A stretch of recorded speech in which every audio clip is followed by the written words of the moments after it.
Hello everyone, welcome to our channel Take Afro. Hope you all are doing great. So today I would like to share with you that how to get followers on Threads. So go to Threads and then go to your profile.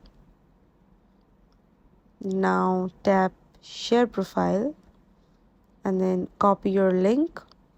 Now go to Instagram and go to your story. Now tap on the sticker option and then from here tap link, paste your URL here and then tap done.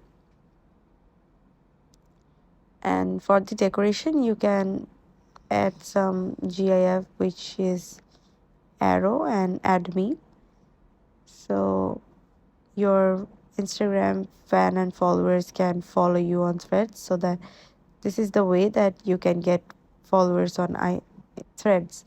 So thanks for watching.